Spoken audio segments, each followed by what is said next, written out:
Hello friends, welcome back to my channel. आज मैं लेकर आई हूँ मानसून स्पेशल रेसिपी। तो आज मैं बनाने वाली हूँ मूंग दाल के पकोड़े की रेसिपी। इसे बनाना बेहद आसान है और खाने में बहुत ज्यादा टेस्टी लगता है। बारिश के मौसम में पकोड़े खाना हर एक को बहुत पसंद आता है और उसके साथ एक कटिंग चाय मिल जाए तो बहुत ही टेस्टी और ये मानसून का मजा भी बहुत आ जाता है। तो आज मैं बहुत ही कुरकुरे और बहुत ही चटपटे मूंग दाल की रेसिपी लेकर आई हूँ। तो चलिए फटाफट मूंग दाल भजी बनाना शुरू कर देते हैं। कुरकुरे मूंग दाल भजी बनाने के लिए सबसे पहले मैंने यहाँ पे 1 कप मूंग दाल लिया है। यहाँ पे मैंने बिना छिलके वाली दाल लिया है। अब हम यहाँ पे इसमें पानी डाल देते हैं और इसे अच्छे से सोक करके रख देते हैं, यानी इसे भिगो कर रख देते हैं। तो यहाँ पे मैंने 1 गिलास पानी डाल दिया है। याद रखें कि जो दाल है वो अच्छे से डूब जाना चाहिए और इसे हमें कम से कम 1 घंटे के लिए भिगो कर रख देना चाहिए। अगर आपको यहाँ पे जल्दबाजी है तो आप इसे गर्म पानी में 10 से 15 मिनट के लिए अच्छे से भिगो कर रख सकते हैं। तो ये देखिए यहाँ पे 1 घंटा हो चुका है और यहाँ पे जो मूंग दाल है ये भी परफेक्टली फूल चुका है। तो यहाँ पे हमें इसे एक बार अच्छे से वॉश कर लेना है और इसका पूरा पानी निकाल देना है। तो ये देखिए यहाँ पे मैंने इसे अच्छे से वॉश भी कर लिया है और इसका पूरा पानी भी निकाल दिया है। अब चलते हैं अगले प्रोसेस में। तो यहाँ पे हमें एक ब्लेंडिंग जार लेना है। अब इस जार में हम डाल देते हैं भिगोया हुआ मूंग दाल। मूंग दाल के पकोड़े बनाना बहुत ही आसान है और खाने में बहुत ज्यादा टेस्टी भी लगता है और ये हेल्दी भी है। तो आप इसे बारिश के मौसम में एक बार बनाकर जरूर ट्राई करें। तो ये देखिए यहाँ पे मैंने सारा भिगोया मूंग दाल डाल दिया है। अब हम यहाँ पे जार का ढक्कन लगा देते हैं और इसे दरदरा पीस लेते हैं। याद रखें कि हमें इसमें पानी का भी यूज नहीं करना है और इसे थोड़ा सा दरदरा ही पीस लेना है। तो ये देखिए यहाँ पे मैंने इसे अच्छे से दरदरा पीस लिया है। तो अब हम यहाँ पे जार का ढक्कन निकाल देते हैं और ये देखिए यहाँ पे मैंने इसे अच्छे से दरदरा कूट लिया है, यानी इसे दरदरा पीस लिया है। दरदरा पीसने से जो मूंग दाल के पकोड़े हैं एकदम क्रिस्पी और कुरकुरे बनते हैं और खाने में इसका टेस्ट बहुत ही लाजवाब लगता है। तो इसलिए याद रखना है कि जो मूंग दाल का बैटर है इसे थोड़ा सा दरदरा ही रखना है। तो यहाँ पे ये बैटर अच्छे से बनके तैयार है। तो अब चलते हैं अगले प्रोसेस में। तो यहाँ पे मैंने एक मिक्सिंग बाउल लिया है। अब इस बाउल में हम डाल देते हैं पिसा हुआ मूंग दाल। तो ये देखिए यहाँ पे मैंने एक बाउल में सारा बैटर को अच्छे से निकाल दिया है। अब हम यहाँ पे एक स्पून लेते हैं और इसे अच्छे से फेंट लेते हैं। इससे क्या होगा ना, जो बैटर है एकदम फ्लफी बन जाएगा और जो मूंग दाल के पकोड़े बनेंगे वो भी एकदम फ्लफी बन जाएंगे, क्योंकि हम इसमें इनो या फिर सोडा का यूज नहीं करने वाले हैं। इसलिए यहाँ पे इस ट्रिक का जरूर फॉलो कर लेना है और इस बात का जरूर याद रखना है कि इसे 1 मिनट तक इसे अच्छे से फेंट लेना है। यहाँ पे आप देखोगे कि 1 मिनट हो जाने के बाद जो मूंग दाल का बैटर है इसका कलर चेंज हो चुका है, यानी ये फीका हो चुका है और ये दिखने में बहुत ही ज्यादा फ्लफी दिखने लगा है। तो यहाँ पे आप देख सकते हैं कि जो बैटर है दिखने में कितना फ्लफी और कितना बढ़िया से दिखने लगा है। तो यहाँ पे आप देख सकते हैं कि जो बैटर है इसकी कंसिस्टेंसी एकदम परफेक्ट है। याद रखें कि हमें इसमें पानी का बिल्कुल यूज नहीं करना है। तो यहाँ पे हमारे ये बैटर अच्छे से बनके तैयार है। तो अब इसमें बाकी की चीजों को ऐड कर देते हैं। तो यहाँ पे मैंने 4 से 5 लहसुन की कलियां लिया है और साथ में ही लिया है 2 इंच अदरक। अब इसके बाद इसमें डाल देते हैं 4 से 5 हरी मिर्च, या फिर आप अपने टेस्ट के अकॉर्डिंग हरी मिर्च डाल सकते हैं। तो यहाँ पे मैंने हरी मिर्च को तोड़ के डाल दिया है। अब इसी के साथ डाल देते हैं आधी छोटी चम्मच जीरा। इससे फ्लेवर बहुत ही बढ़िया आ जाता है। अब हम यहाँ पे इसे दरदरा कूट लेते हैं। आप चाहे तो मिक्सी जार में डाल के भी इसे अच्छे से दरदरा पीस सकते हैं, लेकिन यहाँ पे दरदरा कूटने से इसका एक फ्लेवर और बहुत ही बढ़िया टेस्ट आ जाता है। तो ये देखिए यहाँ पे मैंने इसे अच्छे से दरदरा कूट लिया है। तो अब हम यहाँ पे ये मसाला पेस्ट बैटर में डाल देते हैं। तो ये देखिए यहाँ पे मैंने ये सारा मसाला पेस्ट अच्छे से बैटर में डाल दिया है। अब इसके बाद इसमें हम डाल देते हैं आधी छोटी चम्मच ब्लैक पेपर पाउडर। आप चाहे तो इसे भी कूट के डाल सकते हैं, इससे भी फ्लेवर बहुत ही बढ़िया आ जाता है। अब इसमें हम डाल देते हैं आधी छोटी चम्मच हल्दी पाउडर।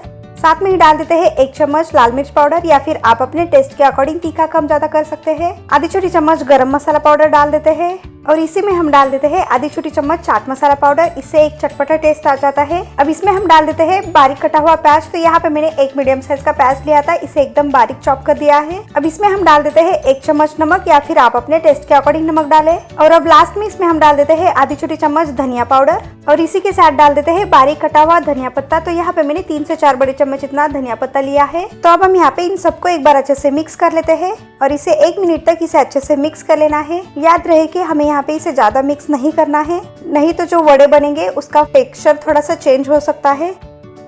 तो ये देखिए यहाँ पे हमारे टेस्टी मूंग दाल भजे का बैटर अच्छे से बनके तैयार है। तो यहाँ पे आप देख सकते हैं कि दिखने में कितना परफेक्टली दिखने लगा है। तो यहाँ पे याद रखें कि जो कंसिस्टेंसी है इस तरीके से रहना चाहिए, ना ही ज्यादा गाढ़ा है और ना ही ज्यादा पतला है। तो इससे हमारे जो मूंग दाल के पकोड़े बनेंगे वो एकदम फ्लफी और एकदम कुरकुरे बनके तैयार हो जाते हैं। तो यहाँ पे हमारे ये मूंग दाल का बैटर अच्छे से बनके तैयार है। तो आप चलते हैं इसे फ्राई करने के प्रोसेस में।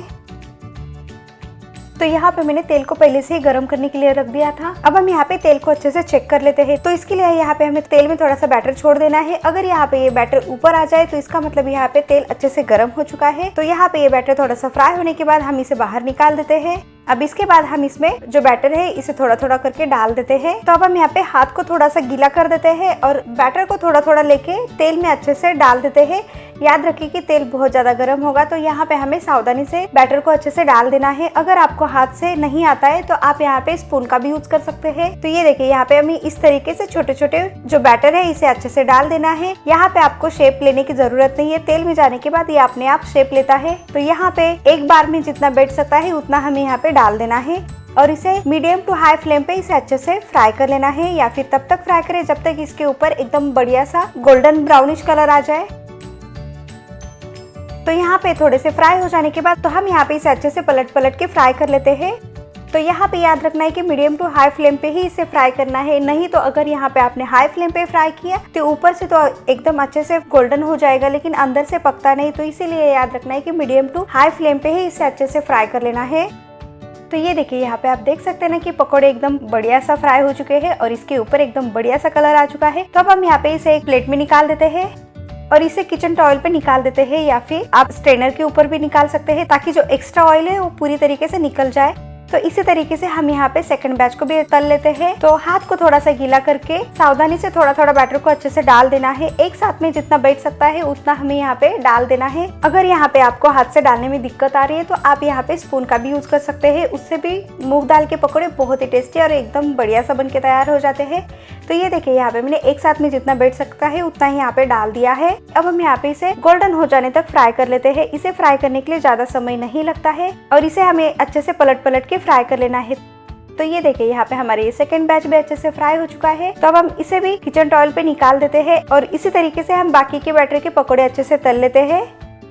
तो ये देखिए यहाँ पे मैंने सारे बैटर के भजी अच्छे से तैयार कर लिया है और यहाँ पे आप देख सकते हैं कि दिखने में कितना परफेक्टली दिखने लगा है। और साथ में यहाँ पे मैंने थोड़े से हरी मिर्च को भी फ्राई कर लिया है। तो यहाँ पे मैं आपको इसे तोड़ के भी दिखा देती हूँ। तो ये देखिए तोड़ने के बाद कितना परफेक्टली और अंदर से एकदम परफेक्टली कुक हो चुका है। और यहाँ पे हमारे ये मूंग दाल के पकौड़े या फिर मूंग दाल के भजी एकदम परफेक्टली बन के तैयार है। तो अब चलते हैं इसे सर्व करने के प्रोसेस में। तो इसके लिए यहाँ पे मैंने एक सर्विंग प्लेट लिया है। अब इस प्लेट में हम डाल देते हैं कुरकुरे चटपटे मूंग दाल के भजी। तो यहाँ पे आपने देखा ना कि इसे बनाना कितना आसान है और ये बहुत ज्यादा टेस्टी लगता है। बारिश के मौसम में आप इसे एक बार बनाकर जरूर ट्राई करें और इसके साथ एक मसालेदार चाय बनाकर जरूर पिए। इसका टेस्ट बहुत ही बढ़िया लगता है और ये खा के आपका मन बहुत खुश हो जाएगा। और आप इसे गर्मा गर्म सर्व कर सकते हैं टोमेटो केचप या फिर ग्रीन चटनी के साथ। अगर यहाँ पे आपको आज की मेरी ये रेसिपी पसंद आए तो लाइक शेयर सब्सक्राइब करना ना भूले और साथ में ही नोटिफिकेशन को भी ऑन करें ताकि मेरी कोई भी रेसिपी आपसे मिस ना हो जाए।